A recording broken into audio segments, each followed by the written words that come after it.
오늘 우리에게 주신 하나님의 말씀은 고린도전서 3장 10절에서 15절 말씀입니다. 내게 주신 하나님의 은혜를 따라 내가 지혜로운 건축자와 같이 터를 닦아두매 다른 이가 그 위에 세우나 그러나 각각 어떻게 그 위에 세울까를 조심할지니라. 이 닦아둔 것 외에 능히 다른 터를 닦아둘 자가 없으니 이 터는 곧 예수 그리스도라.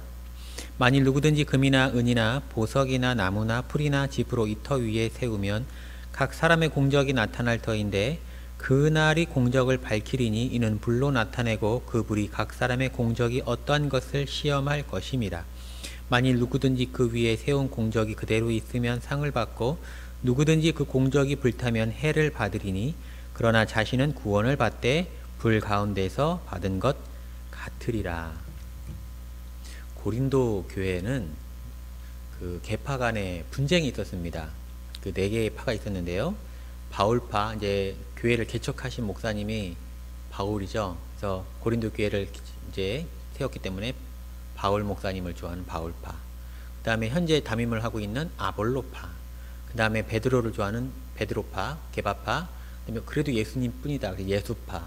이 네 개의 파가 있었습니다. 그래서 각 파가 자기의 바울을, 베드로를 자랑하는 것이죠. 자기 속해 있는 것을. 그 말씀을 고린도전서 3장 21절에서 23절 이렇게 표현하고 있습니다. 그런즉 누구든지 사람을 자랑하지 말라. 사람을 자랑하지 말라고 합니다. 왜냐하면은 교회 내에서 또 인생에 있어서 사람은 자랑거리가 아니라는 겁니다. 의지할 대상도 아니라는 겁니다. 만물이 다 너희 것임이라. 그러나 이것은 좋고 저것은 나쁘고 이런 것이 아니라 다 너희는 그런 특권을 갖고 있다. 다 너희 것이다. 관점을 바꿔주는 것이죠.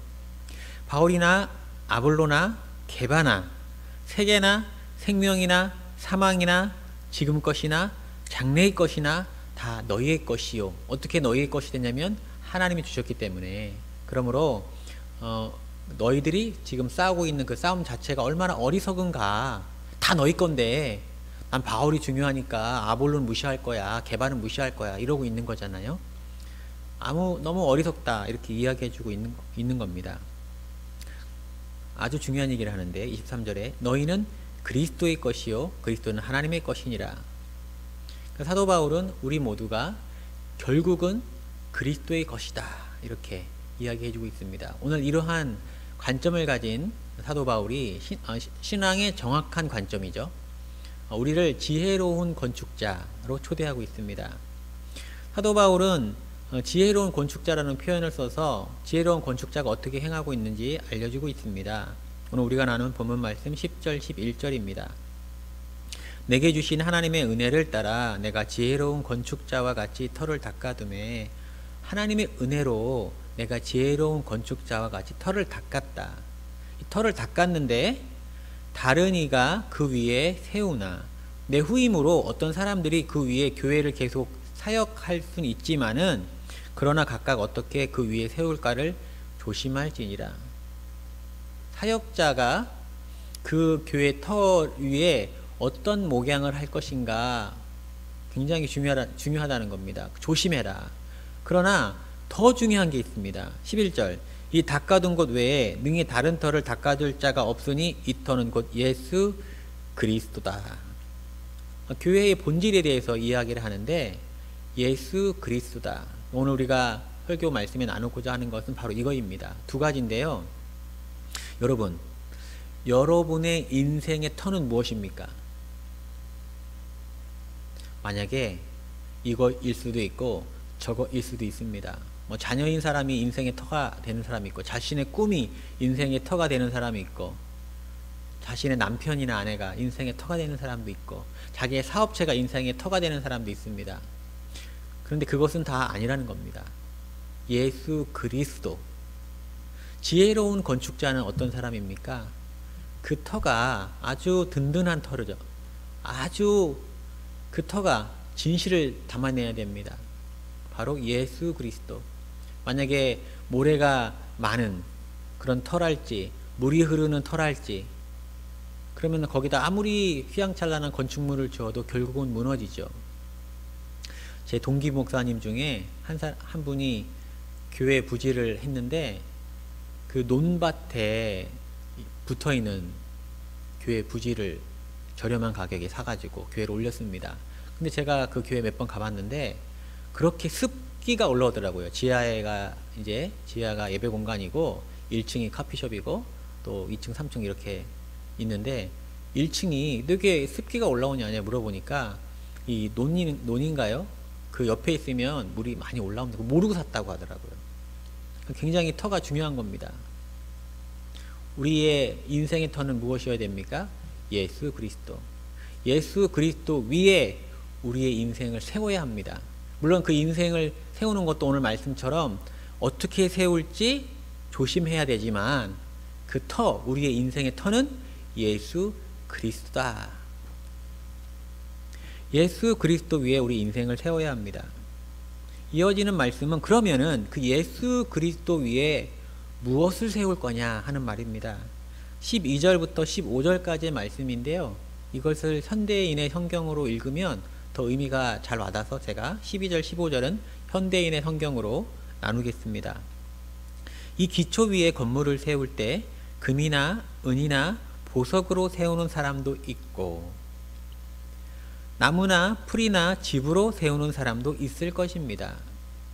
아주 좋은 터 위에 건물을 세우는데 금이나 은이나 보석으로 세우는 사람도 있고 나무나 풀이나 집으로 세우는 사람도 있을 것입니다. 그럴 수 있잖아요.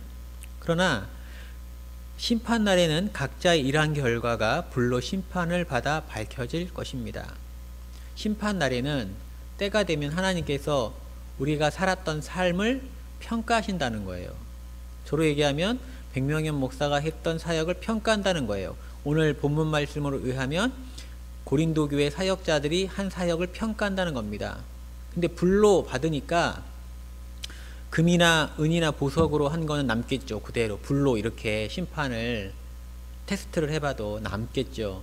그럼 어떻게든 상을 받고 나무나 풀이나 집으로 하는 것들은 타서 없어지겠죠.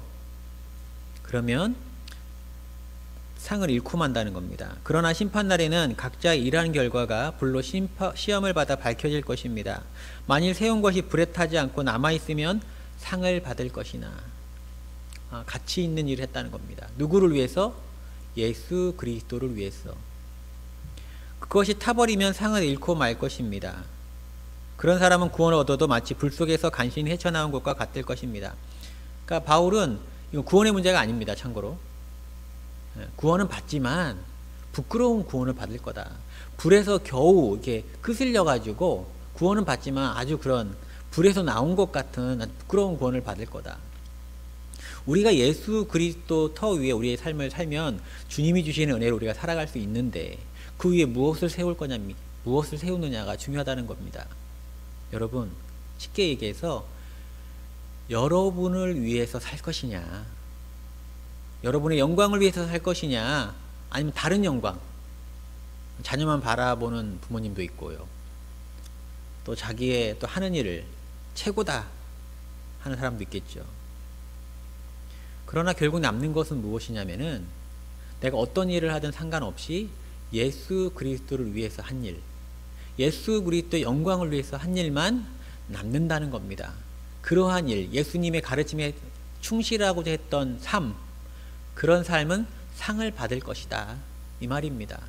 그러니까 우리가 우리의 영광을 위하여 이기적으로 살고 우리의 영광에 취해서 살면, 우리의 꿈을 쫓아서, 우리 꿈만 쫓아 살면, 예수님 전혀 상관없는 살면 구원은 받지만, 예수님이 주시는 은혜로 구원은 받지만 부끄러운 구원을 받을 것이다, 이렇게 사도 바울은 이야기하고 있는 것이죠. 그것이 지혜로운 건축자라는 겁니다. 그러니까 자신을 위해서가 아니라 예수 그리스도를 위해서 살아가자. 구원은 은혜로 얻으나 상급은 각자의 삶에 달려있다는 겁니다. 이 말씀을 맺겠는데요. 이 말을 데살로니가 전서 1장 3절은 잘 표현해주고 있습니다. 너희의 믿음의 역사와 사랑의 수고와 우리 주 예수 그리스도에 대한 소망의 인내를 우리 하나님 앞에서 끊임없이 기억함이 된다, 이거죠. 근데 이것을 여러분 그냥 이렇게 읽는 것보다 거꾸로 읽으면 우리가 어떻게 살아야 하는지 더 감이 옵니다. 제가 다시 읽어볼게요. 너희는, 거꾸로 읽습니다. 역사하는 믿음을 가지고 살아라. 수고하는 사랑을 하면서 살아라. 우리 주 예수 그리스도에 대한 인내하면서 소망을 가지고 살아라. 그런 삶은 기억된다는 겁니다. 그러니까 우리의 믿음이 역사할 만큼의 믿음으로 살아야 된다는 거예요. 신실하게. 또 우리의 사랑이 말로만 하는 것이 아니라 수고하면서 수고하는 사랑. 또 소망이 어떤 소망이죠? 그냥 좋다 이것이 소망이 아니라는 거예요. 인내할 수 있을 만큼의 소망. 진짜 참 소망은 인내할 수 있죠. 왜냐하면 믿음이 있으니까, 확신이 있으니까. 그런 것들이 하나님 앞에 기억된다는 겁니다. 말씀을 맺습니다. 지혜로운 건축자는 예수 그리스도의 터 위에서만 자신의 인생을 세우는 사람입니다. 또한 지혜로운 건축자는 예수 그리스도를 위하여 공적이 그대로 남는 삶을 사는 사람입니다. 사랑하는 성도 여러분, 하나님은 저와 여러분을 지혜로운 건축자로 부르셨습니다. 은혜로 말미암아 건축하시되 하나님께 칭찬받는 복된 자들 되길 소망합니다. 기도하겠습니다. 하나님 아버지, 감사와 찬양을 드립니다. 우리가 헛된 곳에 기초를 세우지 아니하게 하시고, 또 엉뚱한 기초 위에 우리의 삶을 세우지 아니하게 하시고, 또 우리가 예수 그리스도 위에 삶을 살아간다 하더라도 우리의 영광, 우리의 기쁨, 우리의 만족만을 위해 사는 것이 아니고 예수 그리스도의 영광을 위해 살아갈 수 있도록 인도하여 주옵소서. 그리하여 훗날 주님을 배움는 그날에 잘하였다 충성된 내 종아 칭찬받을 수 있는 모든 자 되게 하여 주옵소서. 예수님의 이름으로 기도드렸사옵나이다. 아멘.